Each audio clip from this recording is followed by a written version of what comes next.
that need to be pushed, subscription, whatever it is. But the key is to follow Christ. The idea that came, which I think is an indication that I'm on the right path, is this Bible animation that I saw. It's a great series. I suggest that you watch it as well. But let's go to the part that I want to show you.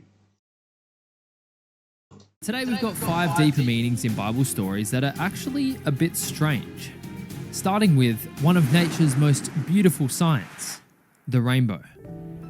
Rainbows are mysterious things, said to hold secrets. Some even believe there to be leprechauns or pots of gold at the base of them. But there's a story in the Bible that adds a whole new meaning to the rainbow and might even make you cry the next time you see one. It's a story you all know, but there's a deeper meaning here that you probably missed. I found this while listening to a podcast series called 40 Minutes in the Old Testament. I'll link them in the description. They're breaking down the Old Testament bit by bit, and when they got to the story of Noah's Ark, I couldn't believe what I was hearing.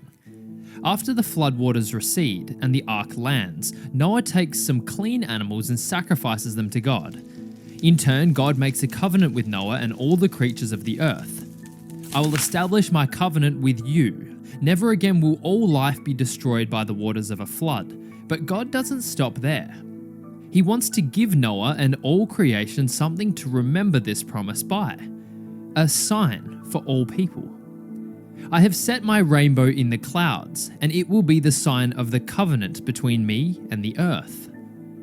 Whenever the rainbow appears in the clouds, I will see it and remember the everlasting covenant between God and all living creatures of every kind on the earth. Sounds lovely, right? Well, it turns out we were completely wrong. Turns out the word rainbow isn't actually a Hebrew word at all. When looking at the original text, the word simply translates to bow. So what is this bow God's talking about? The word is used many times to describe a weapon of war, and sometimes even represents the entire military strength of a nation. The rainbow verse after the flood could actually be translated as follows: I have set my bow in the clouds, and it shall be a sign. This already gives us a deeper meaning that God has retired the weapon of war. No more will he be using the bow of wrath against his creation. It represents peace between God and man. The war is over, and life abounds.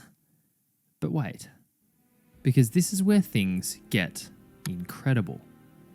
If the rainbow represents a bow and arrow used to shoot arrows of wrath, the bow of God is now in the sky, drawn tight. But which way is it facing? God's arrow of wrath was pointed at the earth, but is now pointed into the sky, at himself. The peace between God and man. So, that is an interesting interpretation. I think there's actually another way of looking at it, which is more in line with the Dosadi-duck notion.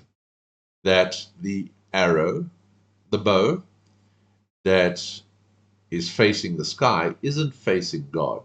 It is facing our imprisonment. It's facing those that are keeping us on this planet. It is the notion that we are protected by God and we are God's children, and we are here on this planet under his protection. Now, it's interesting to notice that there's also the part about the Genesis where we are here to have dominion over the world and to subdue it, and not to be subjugated on it.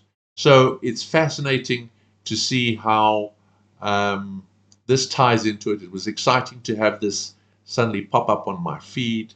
I take that as an encouraging sign that the Holy Spirit is with me and leading me on my journey. And it goes further in the next part where, when the bows of wrath were pointed towards the earth before the flood, there was lots of crazy things happening. There were gods with the little g running around, taking human women and creating Nephilim, which were half gods and half men. And there are all sorts of stories, and it gets pretty racy.